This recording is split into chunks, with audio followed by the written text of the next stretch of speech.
네, 안녕하십니까. 대장간입니다. 오늘은 자가 정비할 때 작업이 원만히 되도록 그 참고사항 또는 주의사항, 뭐 이런 거를 준비를 해봤습니다.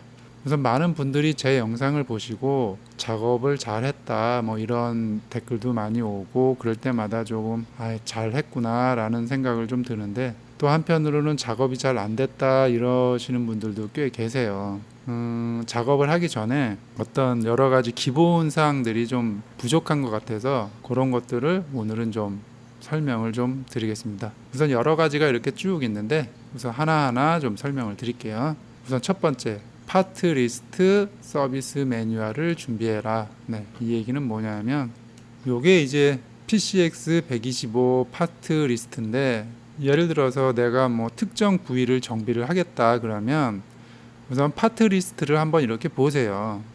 이렇게 보시면 이건 이제 엔진 그룹이고, 이렇게 쭉 보시면 구조가 어떻게 됐구나 라는 거를 이제 좀 알 수가 있어요.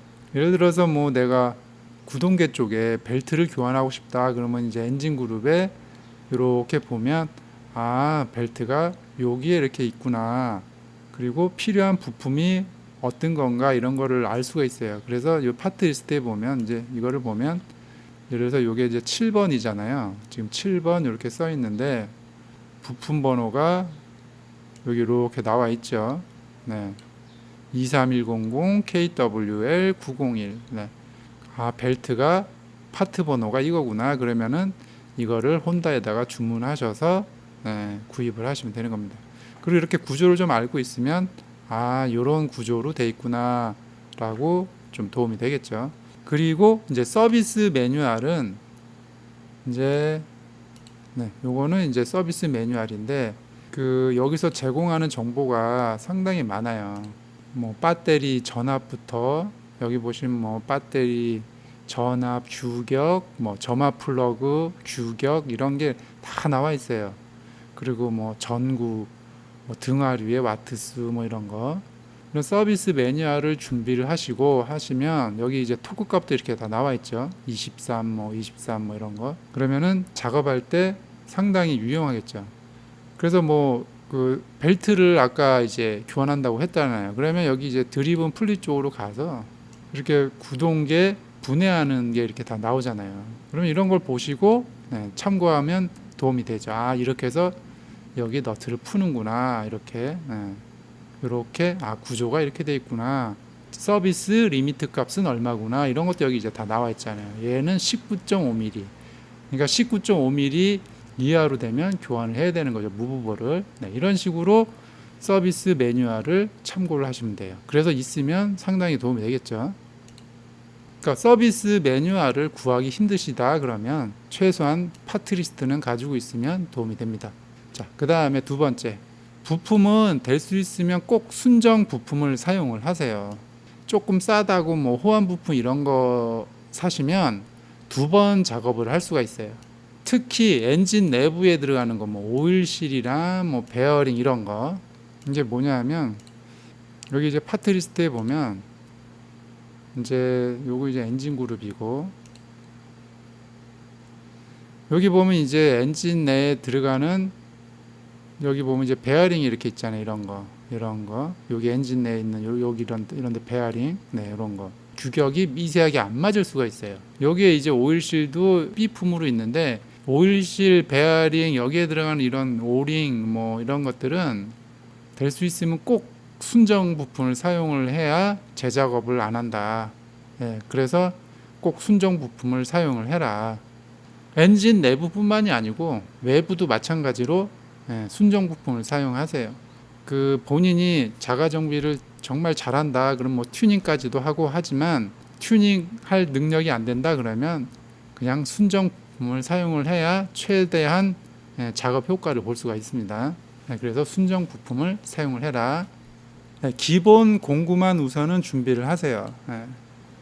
그래서 필요할 때마다 조금씩 구비를 하세요. 뭐 처음부터 뭐 공구 욕심 생겨가지고 뭐 단공구를 산다든가 뭐 5단 뭐 7단 뭐, 그리고 나는 스네본이 좋아요. 그리고서 스네본 공구 막 도배하고 그럴 필요가 없어요. 그냥 기본 대만째 공구 정도만 이렇게 딱 준비를 하세요. 기본 공구만. 그러면은 충분히 씁니다. 그리고 특수 공구는 뭐냐면 여기 이제 보면 이제 여기 밸브가 이렇게 보이시잖아요. 여기 이제 밸브가 보이는데 뭐 특수 공구가 별게 아니에요. 예를 들어서 이 밸브의 간극을 조절할 때 간극 조절하는 이제 공구가 필요하잖아요. 그 두께 게이지. 그럼 그것도 이제 특수 공구가 되는 거죠. 그러니까 어디를 하는데 기본적인 수공구가 아닌 공구는 다 특수 공구예요. 그래서 특수 공구를 2번 이상 정비할 경우, 그러니까 한 번 하고 말 것 같다 그러면 구입하지 말고 그냥 카센터나 그러니까 정비센터 가서 정비를 받고, 나는 계속 할 것 같아, 2번 이상 할 것 같아, 그러면 그때 구입을 하셔라. 그러니까 한 번 쓸 거면 특수 공구는 구입하지 말라 이 얘기입니다. 그리고 5번째, 정비 전에 최대한 자료를 습득하세요. 필요한 공구가 뭔지, 교환할 부품이 뭔지. 이제 부품은 여기 파트 리스트에 보면 지금 제가 아까 예를 들어서 아까 여기 구동계 쪽 예를 들어서 했잖아요. 근데 이제 무브볼을 교환하고 싶어요. 여기 이렇게 무브볼. 그러면 무브볼을 교환을 할 때 필요한 부품은 여기 무브볼이 있고, 요거 교환할 때 같이 교환하면 좋은 것들, 여기 플라스틱 있잖아요. 여기 슬라이드 피스, 이런 것도 같이 교환하면 좋죠. 그래서 필요한 부품은 요거고, 그러면 공구가 뭐가 필요한지 보려면 서비스 매뉴얼을 좀 보면 되죠. 풀리 쪽에 이렇게 보면 구조가 이제 이렇게 돼 있구나 이제 보면 되는 거죠. 그래서 매뉴얼을 이렇게 보면 서비스 매뉴얼에는 전동 공구를 사용하라는 얘기가 없어요. 그래서 다 기본적으로 이런 수공구로 작업을 해요. 이제 풀을 때 풀리가 돌아가니까 이런 크러치, 여기는 크러치 센터 홀더라고 써 있는데 요런 게 필요하구나라는 것만 아시고 이제 이렇게 작업을 하시면 되는 거죠. 크러치 센터 홀더가 왜 필요하느냐, 여기서 이제 요 너트를 풀려고 하면 여기 이제 너트가 이렇게 있잖아요. 여기 이렇게 너트가 있는데 얘가 같이 돌거든요, 엔진이랑. 그러면 얘를 고정하기 위해서 그게 필요한 거거든요. 그러니까 이거 풀 때는 이게 도니까 그게 필요하구나 라고 이제 감을 잡고 이렇게 작업을 하시면 되는 거죠. 그래서 어떤 공구가 필요한지, 어떤 부품이 필요한지를 체크를 하시기 바랍니다. 자, 그 다음에 요게 많은 분들이 실수를 하는 부분인데, 전동 공구는 될 수 있으면 풀 때만, 볼트나 너트 풀 때만 사용하시고, 잠글 때는 될 수 있으면 수공구로 사용을 하세요. 그러면은 나사산이 망가질 염려가 별로 없어요. 그래서 꼭 전동 공구는 풀 때만 사용해라. 잠글 때는 수공구로 사용을 하고. 자, 여기서 그런데 이런 경우가 있어요. 이거 같은 경우 만약에 수공구 홀더를 안 쓰고 임팩으로만 하는데, 수공구라면 얘가 이렇게 돌잖아요. 그럴 경우에는 여기에 볼트에 저번에 제가 페인트 마킹 하는 걸 알려드렸잖아요. 볼트하고 너트에 이렇게 페인트 마킹을 하는 거죠. 그러면은 얘가 어느 자리에 있는지를 알기 때문에 그 자리까지만 임팩으로 감아주면 되는 거죠. 이렇게 같이 도는 거 외에는 될 수 있으면 잠글 때 수공구를 사용을 해라. 이 얘기입니다. 그 다음에 분해 전에 아리까리하면 사진 촬영을 해놔라. 그리고 분해 순서대로 볼트, 너트, 와셔를 순서대로 놓으라는 거죠. 바닥에 섞어 놓지 말고 따로따로 해놓으라는 얘기죠.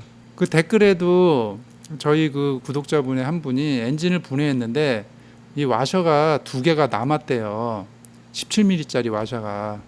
근데 이게 미션 기아에 들어가는 건지 킥스타터에 들어가는 건지 모르겠다고 이제 문의를 주셨는데, 이게 이제 그런 경우가 생기는 거예요. 이런 와셔 하나가 상당히 중요하거든요, 엔진에서는. 그런데 이제 분해를 했고 다 조립을 했는데 와셔가 2개가 남은 거죠, 엔진을 닫았는데. 그래서 꼭 분해 순서대로 볼트, 너트, 와셔나 뭐 다른 부품들도 있잖아요. 짜잔한 것들, 그런 거를 잘 순서대로 이렇게 내비두시고, 애매하다 그러면 꼭 다 사진 촬영을 하세요. 그래야 2번 작업을 안 합니다. 그래서 요 정도까지만 알아도 웬만한 소모품 교환이 다 돼요. 뭐 카울, 플러그, 에어클리너, 뭐 패드, 타이어, 뭐 전구류, 스위치, 뭐 타이어는 물론 저기 에어 컴프가 없으면 조금 힘든데 이것도 사실은 방법은 있어요. 그래서 이런 것도 다 가능하고 뭐 오일류 교환하는 것도 다 가능하겠죠. 뭐 엔진 오일, 미션 오일, 브레이크 액, 냉각수 등등. 그래서 자가 정비할 때 이 정도만 알고 이제 진행하시면 그렇게 큰 무리는 없을 겁니다. 자가 정비하실 때 참고하시기 바랍니다. 네, 오늘은 여기까지 하겠습니다. 네, 안녕하십니까, 대장간입니다.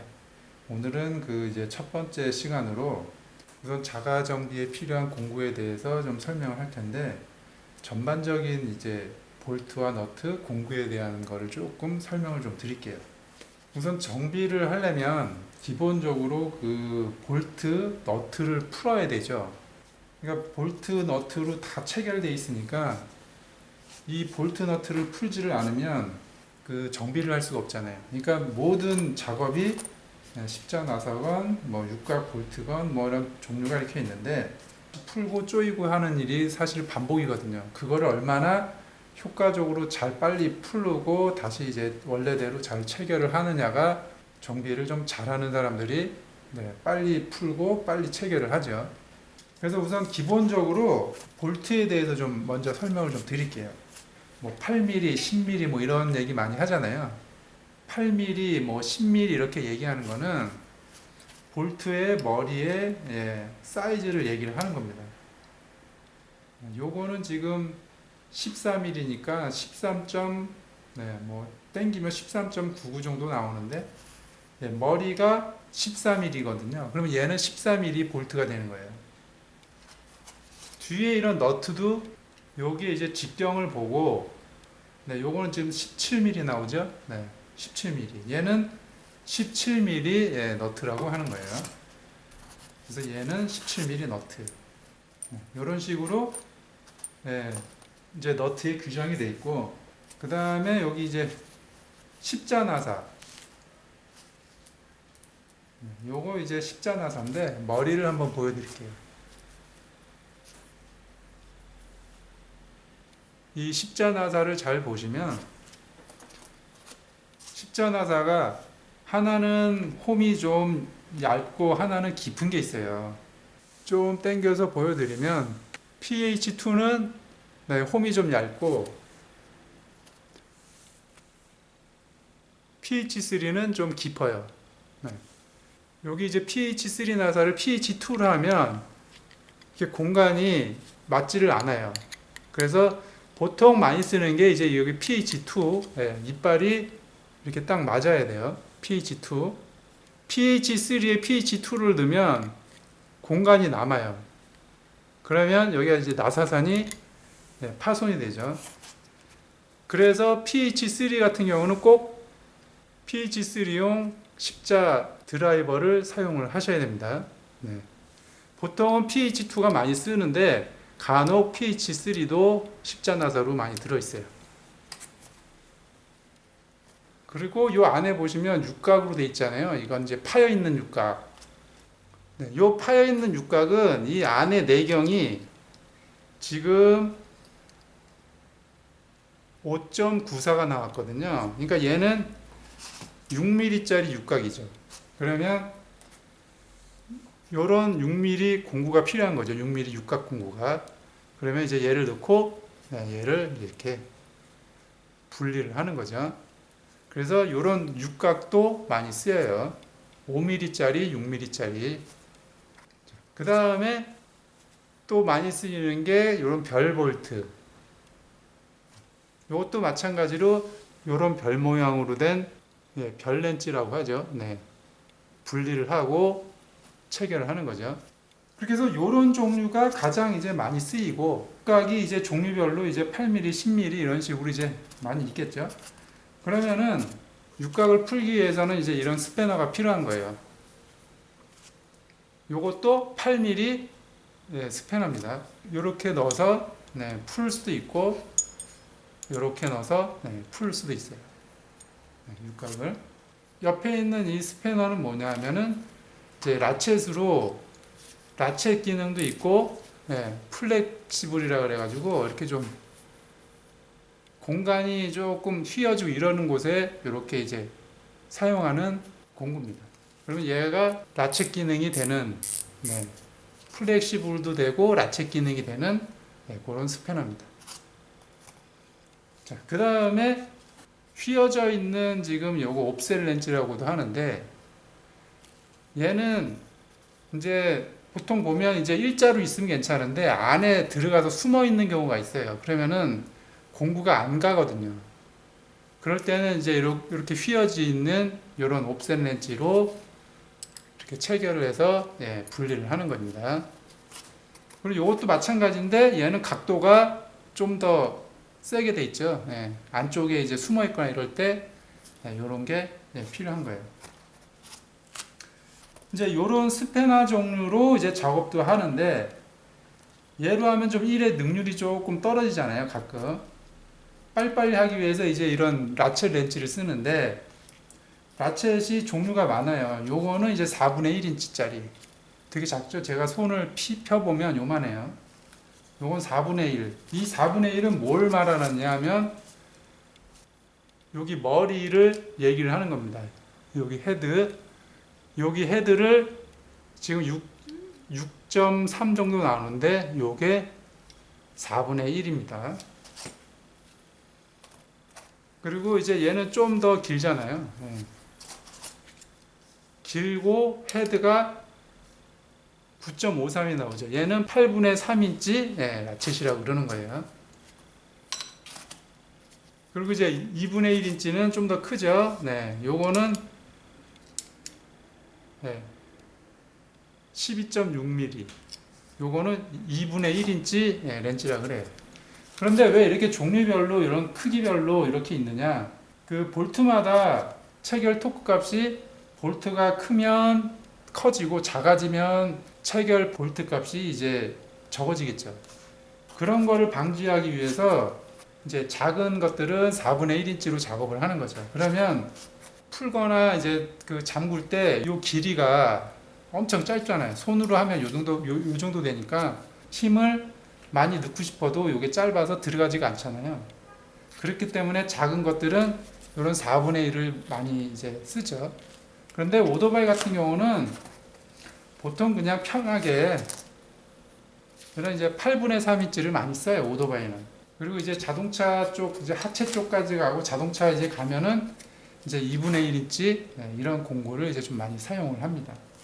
그래서 저 같은 경우는 오토바이는 이 8분의 3을 많이 쓰고 이제 조그만 십자 나사나 이런 거 할 때는 그냥 요 4분의 1로 이게 협소한 공간에 잘 들어가니까 이런 거를 좀 사용을 해요.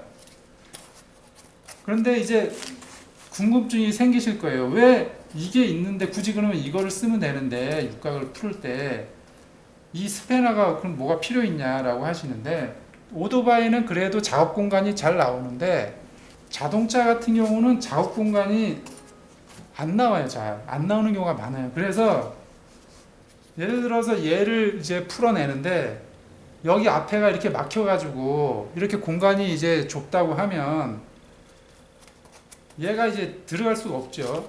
보세요. 요 정도라고 치면 얘가 이제 들어갈 수가 없는 거죠. 이 공간이 적어서. 만약에 요 정도 공간이라고 치면 얘가 이제 라쳇이 들어갈 수가 없어요. 얘가. 그러면은 요런 스패너 가지고 넣어가지고 이렇게 풀 수밖에 없거든요. 그래서 이게 꼭 있어야 돼요. 나사나 볼트가 풀기 좋은 곳에 있는 게 아니기 때문에 휘어있는 이런 옵셋 렌즈나 이런 게 자동차 정비를 하면 상당히 많이 써요. 이게 이런 종류. 그래서 대충 이제 기본적인 큰 틀의 어떤 수공구는 필수기 때문에 뭐 전동공구는 필수가 아니라서 그거 이제 나중에 차차 하고 오늘은 전체적으로 많이 쓰는 그런 수공구에 대해서 우선은 기본적으로 이제 한번 알아봤고 다음에는 이제 제가 쓰는 공구로 어떤 식으로 제가 활용을 하는지를 한번 보여드리겠습니다. 네, 오늘은 여기까지 하겠습니다. 네, 안녕하십니까. 대장간입니다. 오늘은 자가정비에 필요한 공구에 대해서 설명하겠습니다. 공구에 대해서 설명하기 전에 댓글에 어떤 분이 볼트너트에 대한 설명이 잘못됐다 뭐 또 이렇게 또 그 댓글을 달아주셔서 요거에 대해서 잠깐 설명을 드릴게요. 보통 이제 볼트 너트의 M8, M10이라고 보통 이제 규격을 얘기하는 거는 이 볼트의 내경을 얘기하는 거예요. 그래서 얘가 지금 9.91 나오는데 이러면은 얘는 M10짜리 볼트라는 얘기예요. 그런데 요거를 얘기를 안 했다고 또 댓글에 볼트 규격이 잘못됐네 뭐 어쩌네. 그 보통 정비에 들어가는 볼트는 같은 M10이라도 머리가 다 틀린단 말이에요. 머리 사이즈가 이 내경이 10이라 그래도 머리는 17짜리가 있어요. 그런데 17mm 그 소켓 쓰고 17mm 그 스패너를 쓸 때 내경 기준으로 M10으로 가져와 이러지 않거든요. 뭐 M10 갖고 와 M8 갖고 와 그러지 않거든요. 오늘은 시간이 없어서 빨리빨리 좀 진행을 할게요. 제가 세팅하는 방법은 요 통 안에 요게 이제 다 들어가거든요. 요게 요 안쪽으로. 그래서 요거는 오토바이 정비할 때 주로 써요. 8분의 3인치 세팅으로 좀 돼 있고 여기에는 뭐 대만산, 중국산, 국산, 뭐 일산 이렇게 다 섞여 있어요. 그리고 이제 요 오른쪽은 이제 자동차 정비를 할 때 위주로 쓰는데 뭐 자동차 정비를 하더라도 어느 부위를 하느냐에 따라서 그러니까 그냥 요거로 작업이 다 끝나는 경우도 있어요. 그런데 이제 조금 많이 진행하고 좀 많이 뜯어야 된다 그러면 이거 두 개 섞어서도 하고 뭐 다 그래요. 근데 이제 저는 그 나름 가장 많이 쓰는 공구 위주로 이제 세팅을 했기 때문에 공구가 상당히 적어요. 저는 꼭 필요한 이제 수공구에 대해서만 오늘은 이제 설명을 하고 특수공구는 다음번에 설명을 할게요. 전동공구랑 특수공구는 다음에 설명을 하고 다음번 시간에 오늘은 수공구에 대해서만 설명을 드릴게요. 자, 우선 맨 앞에 보이는 이제 요거는 이제 임팩트 드라이버라고 보통 이제 십자 나사가 머리가 좀 약간 빠가 나서 잘 안 빠질 때 이제 요거로 망치를 타격을 해서 빼내는 그런 공구입니다. 그리고 요거는 이제 항공가위라고 그 철판가위 뭐 항공가위라고 부르는데 요것도 가끔 이제 써먹어요. 그리고 이건 이제 바이스 그립이라고 어떤 볼트나 너트 뭐 이런 거를 이렇게 꽉 물고 돌리거나 뭐 할 때 이게 상당히 많이 유용하게 많이 쓰이거든요. 여기 이빨 부분은 여기를 돌리면 좀 벌어지고 돌리면 여기가 좀 좁아지거든요. 그러면은 이거를 꽉 물고 돌리거나 할 때 상당히 유용하게 많이 써요. 이걸 바이스 그립. 그 다음에 요거는 이제 어제 좀 설명드렸죠.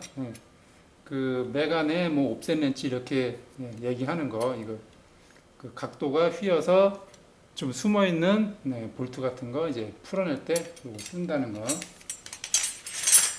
그 다음에 이쪽에 보면 이제 이런 거 유니버셜 홀더라 그러죠. 이건 뭐냐면 이렇게 소켓을 연결을 하고 보통 이렇게 일자가 아니고 조금 이렇게 휘어져 있는 데 있잖아요. 그러면 이제 플렉시블이 돼 있으면 그 약간 이렇게 90도가 아니고 꺾인 상태에서 이렇게 볼트 너트를 분리를 하거나 체결할 수가 있는 거예요. 요거는 이제 변환 아답터 2분의 1에서 3분의 8인치로 이런 거. 그 다음에 요거는 이제 2분의 1인치인데 앞에는 이제 비트 소켓, 비트 같은 거 넣을 수 있는 그런 거. 그리고 요것도 마찬가지로 이제 그 앞에가 이렇게 움직이잖아요. 이렇게. 요거는 이제 임팩용. 임팩으로 좀 90도가 안 나오는 약간 휘어진 각도에 있는 것들 풀을 때 요걸 이제 쓰는 겁니다. 그 다음에 여기 있는 거는 이제 전동공구 비트에 들어가는 이제 변환 아답터예요. 4분의 1, 뭐 8분의 3, 4분의 1 뭐 이런 거. 그 다음에 이제 요것도 좀 많이 써요. 요거는 각종 그 특수 볼트 같은 거, 별나사, 홀별나사, 육각부터 해서 이렇게 종류가 쭉 있는데 요게 상당히 쓰임새가 많아요. 특이한 모양의 그 나사들이 많아가지고 그럴 때 이런 거 하나 구비해 놓으시면 잘 써먹을 수가 있어요. 이제 저 같은 경우는 이제 여기에 그 일자 드라이버, 뭐 십자 드라이버, 뭐 조그만 드라이버들, 네, 요런 게 이쪽에 있고, 그 다음에 활용도가 많은 요런 거 주먹 드라이버, 네, 요런 거 놓고, 그 다음에 여기는 이제 플렉시블, 어제 보여드렸던 이런 8mm부터 14, 17mm까지 이렇게 있고, 이쪽은 이제 스패너 종류, 가장 많이 쓰는 거 위주로 이제 이렇게 돼 있고, 여기는 이제 비트 종류, 밑에는 롱노우즈, 그 다음에 뭐 니퍼, 그 다음에 이거는 이제 스냅링 플라이어, 요건 이제 벌리는 거, 요것도 스냅링 플라이어, 요것도 스냅링 플라이어예요. 요거 요렇게 하면은, 이렇게 하면 벌리는 것도 되고, 이렇게 하면 오므리는 것도 되는데, 요 공구는 많이 안 써요. 큰 거 가끔 이제 쓰긴 하는데, 그 다음에 요거는 이제 오링 같은 거, 뭐 실 같은 거 벗길 때 쓰는 거고, 그 다음에 이거는 이제 카울 핀 같은 거, 카울의 핀이나 자동차 핀 같은 거 제거할 때 요거를 사용하고, 그 다음에 요거는 이제 L 육각 렌치, 요 정도 있고, 그 다음에 뭐 몽키, 그 다음에 뭐 망치, 뭐 요 정도. 그 다음에 여기는 이제 롱 소켓, 여기는 이제 숏 짧은 거, 가장 많이 쓰는 거 위주로 돼 있어요. 그 다음에 여기는 이제 임팩 소켓, 이렇게 돼 있고, 그 다음에 여기는 이제 제가 많이 쓰는 그 라첼 렌치인데, 한쪽은 3분의 8이고 한쪽은 4분의 1이에요. 요거를 많이 쓰고, 요런 건 뭐냐면 더 깊은 거 할 때 이렇게 연장을 해서, 요렇게 연장을 해서 사용하는 겁니다. 요거는 이제 임팩용 2분의 1인치 연장대. 요거는 2분의 1인치 라쳇. 그 볼트가 잘 안 풀리는데 2분의 1인치로 너무 심하게 하면 여기 안에 이제 기아가 망가질 수가 있어요. 그러니까는 잘 안 풀리는 거는 요런 공구를 이용해서 먼저 살짝 풀어주고 라쳇으로 풀어주면 좋아요. 그리고 요런 거는 아까 그 비트 소켓 같은 거 여기 자석으로 돼 있어 가지고 이렇게 넣고 사용하시면 되고, 그 다음에 요거는 이제 코너 드릴이라 그래 가지고 이게 각도 안 나올 때 전동 공구나 뭐 이런 걸 사용을 해서 쓰는 그런 종류의 공구입니다. 그래서 대충 이렇게 봤는데 요 정도만 돼도 오토바이 정비는 거의 다 돼요. 자, 요쪽 같은 경우는 이제 3분의 8, 2분의 1, 4분의 1 종류로 이제 롱 소켓, 뭐 그다음에 짧은 거 소켓 이렇게 이제 다 돼 있는 거고, 그리고 가장 많이 쓰는 스패너, 그다음에 여기 연장대, 여기 마찬가지 이제 드라이버 종류, 그다음에 얘는 앞뒤로 라쳇 기능이 있어요. 얘는 이렇게, 얘는 라쳇 기능이 있는 렌치 스패너. 그 다음에 이거는 이제 머리가 뒤에가 2분의 1인치인데 육각인데 임팩용이에요. 힘 많이 받는 육각으로 풀 때 저는 요 육각을 전동 임팩 쓸 때 육각이 힘을 많이 받으면 이걸 쓰고, 마찬가지로 임팩 쓸 때 100 넘어가는 토크로 뭐 풀거나 잠그고 할 때는 여기에 있는 요런 임팩 전용 소켓을 씁니다. 요 앞에는 이제 짧은 거, 그 다음에 여기서부터는 긴 거, 이렇게 긴 거, 그 다음에 여기는 이제 짧은 거. 그리고 요거는 잠깐 보여드리면 스냅링 플라이어예요. 스냅링 플라이어는 지금 현재 얘는 작은 거는 그냥 오토바이용에 있는 거 같이 그냥 다 쓰고, 이렇게 큰 것들 할 때는 이제 이쪽 거를 좀 많이 쓰거든요.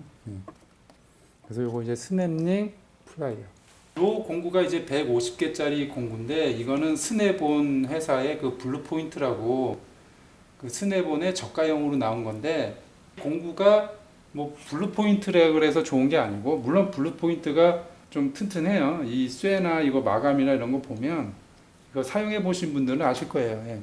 근데 저는 뭐 블루 포인트라서 이거를 선택을 한 게 아니고, 예전에 이 공구 구성이 상당히 잘 돼 있어요. 그러니까 자주 쓰는 위주로 세팅이 잘 돼 있어요. 이제 저는 이제 기존에 쓰던 것도 있고 그러니까 이렇게 좀 세트를 나눠서 이렇게 해놨거든요. 근데 이 공구가 나오면서 자동차 정비용 공구가 많이 이제 최적화가 돼가지고 지금 현재의 이제 이런 모습이 된 겁니다. 저는 지금. 그리고 뭐 디월트나 이런 것도 이런 게 나오기는 하는데 가지수는 200개인데 인치 공구가 한 반 정도 되니까 나머지는 써먹을 수가 없어요. 뭐 할리 오토바이나 미국 차 가지고 있으신 분들은 그냥 디월트 거 사용하셔도 되는데 미리 공구 위주로 쓰는 그런 차종은 반 이상은 쓸모가 없어요. 그 디월트 공구가. 그래서 그게 상당히 안 좋아요.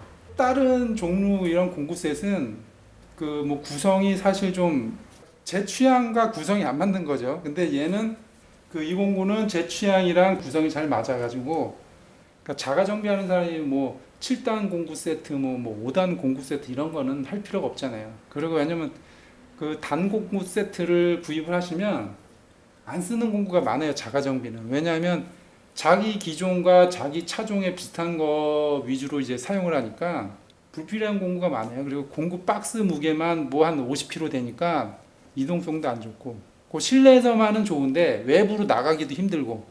근데 요거 같은 경우는 급하게 외부 나가서도 바로 이제 작업도 되고, 오토바이 같은 경우는 지금 요게 안에 다 들어가거든요. 그래서 오토바이도 수공구 기준으로 요 정도만 돼도 그 특수공구는 이제 따로예요. 예. 요 정도만 돼도 다 오토바이 정비가 가능하니까. 그러니까 여러분도 공구를 그 구입을 하실 때 뭐 스네본이다, 뭐 일제다, 뭐 이렇게 너무 비싼 공구 하지 마시고 그냥 대만제 정도가 가장 적당해요. 자가 정비는 매일 정비하는 게 아니니까 그냥 대만선 정도 저렴한 걸로 꼭 필요한 것만 구입을 해서 자가 정비를 하시면 되겠습니다. 그 수공구에 대해서는 이 정도에서 마치고 다음에는 이제 전동 공구에 대해서 좀 한번 설명을 좀 드릴게요. 네, 오늘은 여기까지 하겠습니다. 네, 안녕하십니까, 대장간입니다. 오늘은 저번 시간에 이어서 전동 공구에 대해서 설명을 드리겠습니다. 우선 전동 공구를 설명하기 전에 정확한 전동 공구의 명칭을 좀 알 필요가 있어요. 왜냐면 가끔 이 유튜버에 저도 보면 임팩 렌치, 뭐 임팩 드릴, 뭐 라쳇 임팩 뭐 막 이러면서 정확한 용어 정의가 잘 안 돼 있는 것 같더라고요. 우선 용어를 먼저 좀 정확하게 정리를 해드리면, 임팩 렌치, 전동 임팩 렌치는 뭐냐? 앞에 모양이 2분의 1 또는 3분의 8 이런 식으로 된 게 렌치라는 뜻이에요. 그래서 임팩은 좌우로 쳐주는 거예요. 이렇게 좌우로. 여기서 임팩 렌치는 얘랑 이렇게 두 가지가 있어요. 이게 두 가지예요. 이거는 285까지 힘이 되는 거고 얘는 1000 토크까지 되는 거예요. 좌우간 임팩은 좌우로 망치처럼 쳐가지고 나사를 풀거나 조인다 이렇게 보시면 됩니다. 이게 임팩 렌치고, 임팩 드라이버는 뭐냐? 똑같이 좌우로 타격에 힘을 주는데 이 앞에 이 모양이 이제 이런 식으로 된 거. 예. 이렇게 해서 여기에 비트나 십자 드라이버, 그 십자 비트 같은 거 꽂을 수 있게 된 거 있잖아요. 이런 식으로 앞에 모양이 이렇게 됐다. 그러면은 이거는 임팩 드라이버입니다. 이런 식으로 아시면 되고, 그 해머 드릴은 뭐냐? 해머는 앞뒤로 움직이는 거예요. 앞뒤로 타격을. 그래서 해머 드릴은 자가 정비할 때는 거의 필요가 없어요. 왜냐면 그거는 콘크리트 같은 거 천공할 때 쓰는 거라서 해머 드릴은 이렇게 앞뒤로 타격을 한다 이렇게 보시면 됩니다. 이거는 이제 전동 드릴 드라이버인데, 이런 전동 드릴에 같이 해머 기능이 있는 경우가 있어요. 그런데 저는 이 드릴 드라이버가 이런 소형, 이런 조그만 전동 드릴에 해머 기능이 있는 걸 좋아하지 않아요. 그 정비할 때는 해머가 별로 쓸 일이 없어요. 그런데 그 해머 기능이 들어가면 무게가 이제 또 올라가잖아요. 그래서 저 같은 경우는 여기 보시면 드릴이랑 나사만 쓰는 용도로 이 전동 드릴 드라이버를 씁니다. 그리고 콘크리트 천공하고 하는 로타리 해머는 제가 따로 이제 보유를 하고 있고요. 그거는 이제 콘크리트 같은 거 구멍 뚫을 때 해머 드릴을 사용을 합니다. 그래서 해머는 앞뒤로 움직여서 그 콘크리트 같은 거 타공을 한다고 보시면 됩니다. 그 다음에 라쳇 렌치는 뭐냐?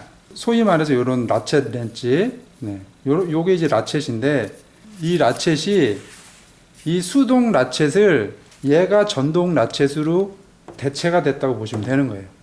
그러니까 얘는 임팩 기능이 없는 거예요. 임팩 기능이 없어요. 그런데 간혹 보면 이거에 무슨 힘을 테스트한다고 뭐 나사 조이고 풀고 하는 걸 뭐 토크 테스트를 하는데 이 전동 라쳇은 타격 기능이 없어요. 순수하게 수동 라쳇 대체라고 보시면 됩니다. 이런 용어 정리는 이제 여기에서 마치고 하나하나 간단하게 설명을 드릴게요. 제가 무슨 공구장사꾼도 아니고 우선은 이 전동 공구를 쓰는 이유는 편하려고 하는 거죠, 사실. 원래는 그 수공구만 가지고 작업을 해야 되는데 원체 이제 제가 이제 고수가 아니다 보니까 그 작업 역량이 딸리니까 이렇게 전동 공구의 힘을 빌려서 이제 작업을 해요. 그런데 원칙적으로 하면 이 전동 공구를 사용하는 게 좋지는 않아요. 기계에 무리도 가고 하기 때문에 기계의 어떤 그런 성질을 잘 아시는 이런 소위 말해 대가 꾼들은 다 수공구로 하나하나 이렇게 작업하는 걸 좋아해요. 근데 저는 이제 꾼이 아니니까 그냥 편하게 하려고 저는 그냥 이렇게 제 나름대로 세팅을 해서 사용을 하는데 우선 이 전동 라쳇부터 잠깐 설명을 드리면 이 전동 라쳇은 아마 그 우리나라에 판매를 안 해요. 제가 이제 이 제품은 해외에서 이제 구입을 한 건데 이거를 사용하는 이유는 제가 뭐 미러키 것도 쓰고 해봤는데 손이 이 무게 밸런스랑 이 손잡이의 이질감이 상당히 안 좋아요. 저는 그러니까 제 개인적으로 제가 이 손이 상당히 큰 편인데 그 미러키 거나 뭐 나오는 그 동그란 형태의 이 전동 라쳇은 이렇게 잡으면 되게 좀 부자연스럽고 이렇게 손에 이렇게 딱 감기면서 작업 느낌이 잘 안 나요. 그래서 걔는 그냥 바로 예전에 딱 잡아보고 방출을 했었어요. 그래서 다른 종류를 알아보다가 이 마키다에서 이제 이게 나온다는 걸 알고 이거를 이제 제가 이제 구입을 한 거죠. 얘는 단점은 비싸다는 거, 장점은 이 무게 중심이랑 손에 되게 잘 맞아요. 여기는 이제 뭐 락하는 기능이 있는데 우선 잠깐 보여드리면 얘도 이렇게 속도 조절이 되고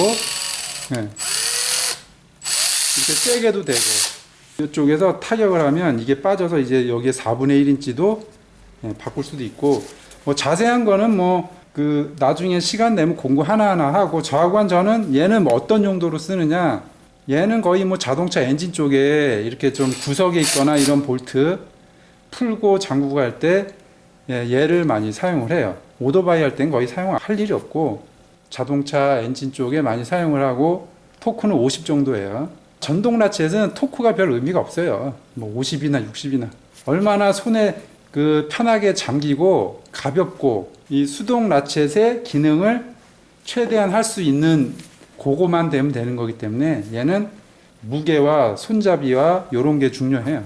저는 개인적으로 그렇게 생각해요. 이놈은 이제 드릴인데 카울핀이라든가 뭐 이런 거 십자 나사 분해할 때 이제 주로 이거를 사용하는데 이거는 해머 기능이 없어요. 그래서 무게가 가벼워서 좋아요. 쇠에 구멍을 뚫는다던가 뭐 십자 나사 작업할 때는 이놈을 사용을 합니다.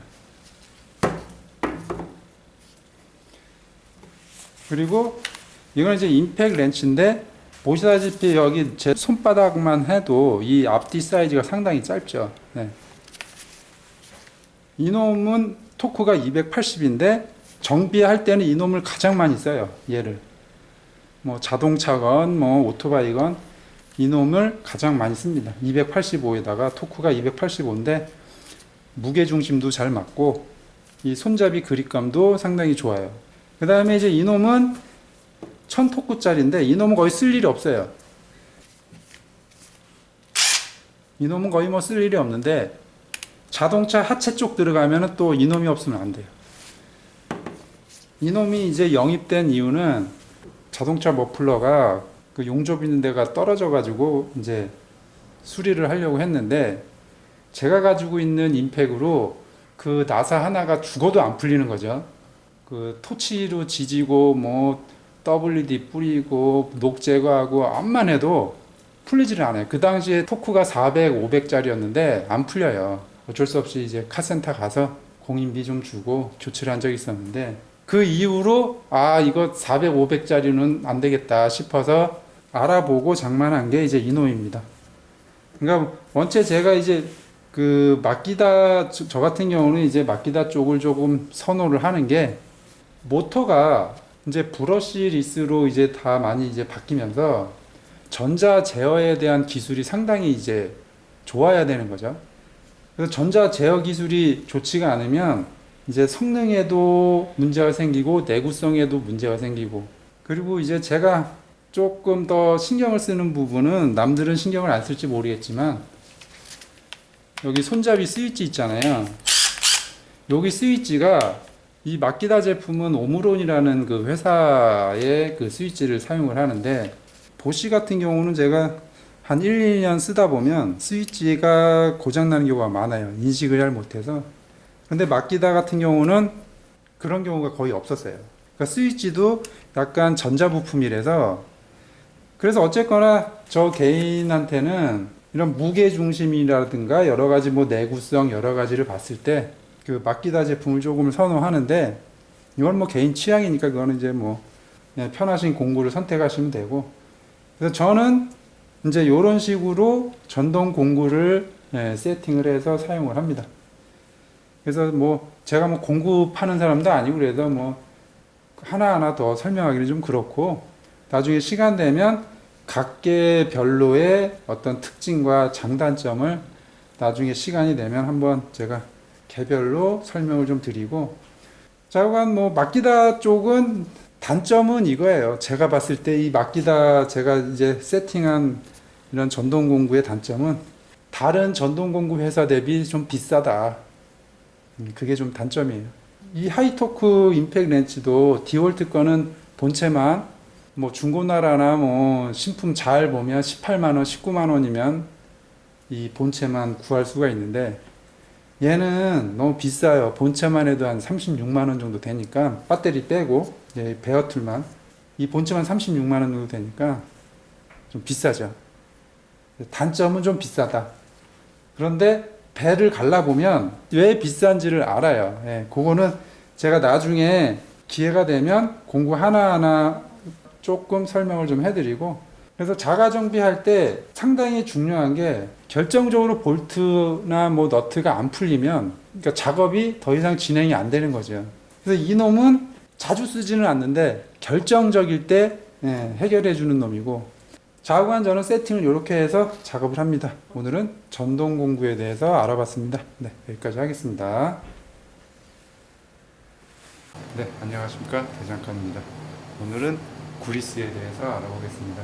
구리스가 종류가 여러 가지가 많은데 자가 정비에 꼭 필요한 구리스가 뭔지 뭐 이런 거를 좀 한번 설명을 쭉 드릴게요. 우선 구리스는 엔진 오일처럼 점도가 있어요. 보통 일반적으로 많이 유통되는 구리스는 전부 넘버 2예요. 여기서부터 여기까지는 다 넘버 2예요. 그리고 요거만 유일하게 넘버 3인데 점도가 땅콩 버터처럼 이렇게 딱딱하게 더 굳은 게 숫자가 올라갈수록 더 이제 굳어 있다고 보시면 돼요. 이게 이제 넘버 3고, 그리고 보통은 다 이런 종류는 다 넘버 2가 유통이 되고 있다고 보시면 됩니다. 크게 이렇게 두 가지가 있다. 그래서 가장 많이 쓰는 구리스는 이제 이런 이제 막구리스, 누렇게 된 거, 저렴하고, 막구리스는 여기저기 그냥 막 쓰는 거, 여기저기 뭐 다용도로 막 쓰는 거기 때문에 이제 이런 막구리스가 하나 있고, 그 다음에 이제 슈퍼루브라고 이게 실리콘 구리스인데, 슈퍼루브에서는 이걸 이제 식품 제조하는 기계에서도 사용하라고 되어 있는데, 저는 그냥 플라스틱 이런 기아나 그런 쪽에 좀 많이 좀 요건 사용을 해요. 그리고 요거는 이제 고온 구리스인데, 이제 제가 예전에 이제 빨간색 구리스를, 고온 구리스를 사용을 했었어요. 요거는 이제 수입품인데 빨간색으로 된 고온 구리스보다 좀 별로 좋지 않은 것 같아요. 그래서 좌우간 이런 고온용 구리스, 그런 게 있고, 요거는 이제 브레이크 갤리퍼 고무 부트에 쓰는 구리스인데, 일명 뭐 고무 구리스 있죠. 이렇게 보면 이제 색깔이 이런 식으로 이제 되어 있는데, 이제 갤리퍼 고무에다가 쓰는 고무 구리스인데, 이거를 상당히 문의를 많이 해줬어요. 저한테 이거 어디서 사냐. 저는 다 이제 해외에서 쓰기 때문에 이거 국내에서는 요 모델은 없어요. 고무 그리스를 찾는 분들이 많아서 일정 정도 인원이 되면 고무 그리스는 한번 제가 공동 구매를 하든지 뭐 공구를 한번 진행을 해볼게요. 네. 요게 이제 브레이크 캘리퍼 고무 부트에 쓰는 고무 그리스. 그 다음에 이제 이거는 이제 CRC에서 나온 브레이크 캘리퍼 그리스인데 이렇게 약간 검은색으로 돼 있죠. 네. 이걸 가지고 브레이크 캘리퍼 고무 부트에다가 사용하시는 분도 있어요. 근데 제가 이걸 고무 부트에다가 사용을 해봤는데 조금 고무가 이렇게 부풀어 오르는 현상이 좀 있더라고요. 그래서 요거는 금속과 금속이 마찰되는 곳에다가 이거는 이제 사용하는 거거든요. 네. 그래서 요거는 고무 그리스처럼 고무 부트에다가 사용하시면 안 돼요. 그 캘리퍼에 찍찍 소리 나고 그러는 경우가 있을 거예요. 이렇게 뭐 브레이크 자동차 같은 경우는 브레이크 잡을 때 브레이크 패드랑 캘리퍼랑 사이에 이렇게 접촉 면적이 있는데 그쪽에 그리스가 떨어지거나 그쪽이 뻑뻑하면 찍찍 밟을 때 소리가 나요. 거기에 살살 발라주면은 이제 소리가 안 나는 거죠. 그 다음에 이제 이 넘버 3 이 그리스는 점도가 상당히 세요. 이거는 이 그리스는 어디에 쓰냐 하면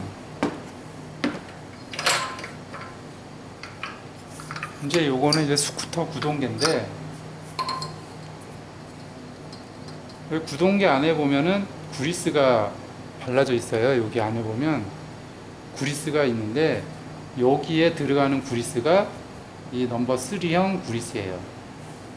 그래서 이 그리스는 여기 안에서 천천히 이 안쪽에 구동되는 데를 계속 공급을 해줘야 되기 때문에 이쪽 구동계 안에 들어가는 그리스로 사용을 해요. 그리고 이제 자가 정비하는데 이렇게 많은 그리스가 필요하냐? 저는 필요 없다고 생각을 해요. 여기서 이제 필요한 그리스를 딱 한 가지만 써라, 사용해라 그러면 저는 그냥 이런 고온 그리스 요거를 추천을 해드려요. 나머지는 가지고 있을 필요가 별로 없어요. 이거 고온 그리스 하나로 막 그리스나 이 고온 그리스나 가격 차이가 몇천 원 밖에 안 나니까 이거 한 통 사시면 엄청 오래 써요. 그러니까 지금 저는 이제 녹색인데 빨간색으로 된 국산 그 고온 그리스가 있어요. 그거 하나 사셔서 그냥 사용을 하세요. 그게 가장 좋아요. 뭐 여러 가지 그리스 있어봐야 복잡만 하고, 저는 이제 아무래도 아는 사람들 이제 정비도 해주고 하다 보니까 그냥 이렇게 구비해서 사용을 하는데, 그 자가 정비하고 하시는 분들은 국산 빨간 고온 그리스 하나만 구입하셔서 다용도로 그냥 사용을 하세요. 그걸로.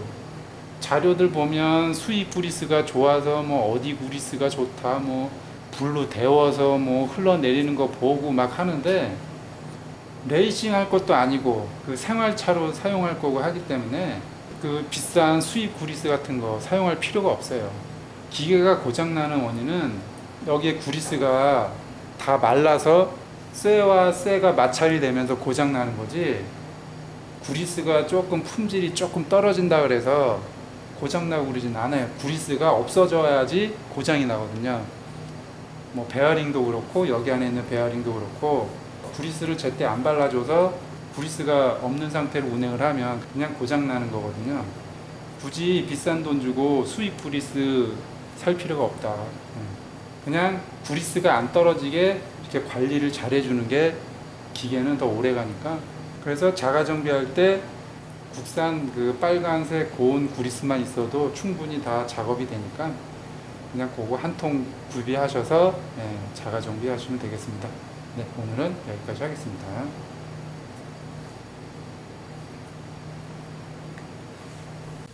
네, 안녕하십니까, 대장까지입니다. 오늘은 자가 정비 시에 필요한 케미칼류에 대해서 설명을 드리겠습니다.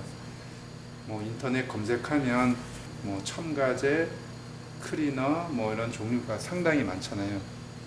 근데 이제 제가 여러 가지를 다 써본 결과 그렇게 다 필요가 없어요. 그래서 자가 정비 시에 꼭 필요한 몇 가지만 좀 설명을 드릴게요. 우선은 이제 녹제거제.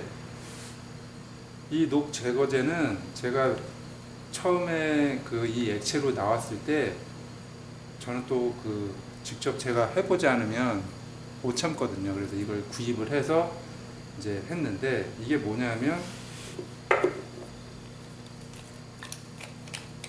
보통 녹 제거를 할 때 사포로 갈던가 이런 그라인더로 갈고 그러잖아요. 근데 얘는 이제 스프레이식으로 이렇게 이제 액체로 돼 있어요. 네. 이런 식의 액체인데 굉장히 이제 강하겠죠. 네, 이렇게 이제 이런 녹이 많이 있는 곳에다가 얘를 이렇게 스프레이를 이렇게 뿌려주면 시간이 지나면 이게 이제 검게 변해요.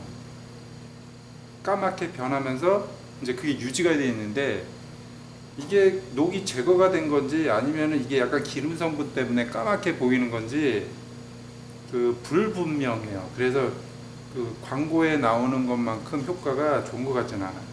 뭐 솔이나 사포가 들어가지 않는 곳에는 한 번쯤 시도는 해볼 수는 있는데 그렇게 추천드리고 싶지 않아요. 그냥 아날로그틱하게 이런 그라인더에다가 이런 솔 가지고 그냥 갈아내는 게 그냥 가장 빠르고 좋아요. 그러니까 녹 제거제는 그렇게 효과를 못 봤다. 네. 그 다음에 이 배터리 재생액. 네, 이것도 제가 또 몇 년 전에 사가지고 테스트한 건데, 자동차 배터리 같은 경우는 이제 그 배터리 안에 액이 들어가 있잖아요. 그런데 이 광고에는 어떻게 설명이 되어 있냐면, 이제 사용할 수 없는 배터리, 전기가 충전도 안 되고 이제 보통 펫 배터리죠. 거기에 있는 액을 제거를 하고 요거를 넣어서 충전을 하면 이제 8, 90% 정도 복구가 된다는 거예요. 이거 배터리 재생액. 요거 원래 이렇게 스티커가 있는데 이게 이제 오래돼서 이제 떨어졌는데, 광고를 보고 안 할 수가 없잖아요. 또 제가 그래서 이걸 해봤어요. 그 설명서대로 했는데 복구가 안 됐어요. 그래서 이 배터리 재생액도 그 불필요하게 구입해서 하지 마시고, 그 배터리가 그냥 사망하면 그냥 신품으로 교환하시는 게. 그 녹 제거제랑 배터리 재생액은 그 추천드리고 싶지 않아요. 그 다음에 이제 이게 뭐냐면, 이거는 이제 카본 제거용인데, 이게 보통 일반 사람들이 많이 잘 모를 거예요. 이게 카피아에서 나오는 거품식 이 카본 제거제인데, 요거는 좀 쓸만해요. 피스톤에 보면 이렇게 이제 카본이 많이 껴 있잖아요. 이거를 이제 엔진 분해하기 전에는 이제 제거하기가 힘들다고요. 이렇게 껴 있는 거. 그러면 이제 점화 플러그를 열고 점화 플러그를 분리하고 거기다가 이걸 이제 뿌려주면 이제 뽀글뽀글 올라온다고요. 여기다 뿌려주면. 요거는 조금 효과가 있었어요. 이거는 100%는 아닌데, 그래도 연료 첨가제 넣어가지고 그 뭐 달리고 뭐 하는 것보다 얘가 효과가 상당히 좋아요. 뭐 이거 협찬받고 그러는 거 아니에요. 저는 그냥 써본 것 중에서 그나마 카본 제거제용으로는 요 제품이 가격도 싸고 성능도 좋았다. 요거는 가지고 계시면 좋아요. 그 다음에 이제 카부레터 인젝션 클리너. 요거는 것도 하나 있으면 좋아요. 이거는 이제 보통 이제 이런 스로틀 바디 여기에 이제 기름때가 이제 끼잖아요. 그러면은 요런 걸 이렇게 뿌려서 이렇게 청소하는 거. 요런 거는 이제 하나 정도 구비하시면 좋아요. 스로틀 바디 클리너. 그 다음에 이거는 뭐냐면은 브레이크 클리너인데, 파트 클리너라고도 하는데, 일반적으로 파트 클리너랑 브레이크 클리너랑은 조금 틀려요. 뭐냐면 이제 파트 클리너를 구입을 하실 때 잘 보셔야 되는 게, 고무류에 영향을 주느냐 안 주느냐 이런 거를 잘 보셔야 되거든요. 그래서 이런 파트 클리너도 하나 가지고 계시면 좋아요. 될 수 있으면 브레이크 클리너로. 이 정도는 가지고 계시면 여러 가지 써먹을 때가 많아요. 부품 세척할 때도 좋고, 손이 안 가는 곳에 이렇게 노즐로 돼 있으니까 뿌려서 쓰면 됩니다. 그 다음에 여기 마지막으로 이제 휘발유. 이제 이게 휘발유인데 이제 경유도 되고 등유도 되고 다 돼요. 근데 이제 휘발유를 기름 넣다가 남은 그냥 좀 통에다 이렇게 담아도 되니까 그냥 휘발유를 저는 쓰는데 이런 미세한 구멍 같은 거는 안 들어가잖아요, 잘. 그러면 이제 이런 클리너류로 이제 뿌려서 쓰는데 대용량 부품 세척을 할 때 뭐 큰 거라든가 고무류를 제거한 상태에서 그 세척을 할 때는 이걸로는 택도 없어요. 이거 몇 통을 써야 되는데 이게 지금 몇 밀이야? 이게 700ml인데 가격이 몇천 원씩 하잖아요. 그런데 휘발유는 1리터에 지금 뭐 1,500원, 뭐 1,300원 이러니까 부품 세척할 때는 이제 휘발유나 경유, 등유를 사용하면 좋다는 거. 예, 잘 닦여요. 그래서 그 케미칼 가지고 계실 때 여러 가지 하지 마시고 이거 제 생각에는 그냥 제가 가지고 있는 거였으니까 이거는 그냥 알려드린 건데 녹제거제도 마찬가지고 요 정도 케미칼류는 이게 카본 제거하는 거 요 거품식 요거 하나랑 그 다음에 이제 스로틀 바디 클리너 그 다음에 이런 이제 브레이크 파츠 클리너 그 다음에 이제 휘발유 요렇게 4가지 정도만 있으면 웬만한 거는 다 되니까 이 정도만 구비하셔서 사용하시면 그렇게 무리는 없을 거예요. 다음에는 구리스에 대해서 한번 좀 설명을 해드릴게요. 오늘은 여기까지 하겠습니다.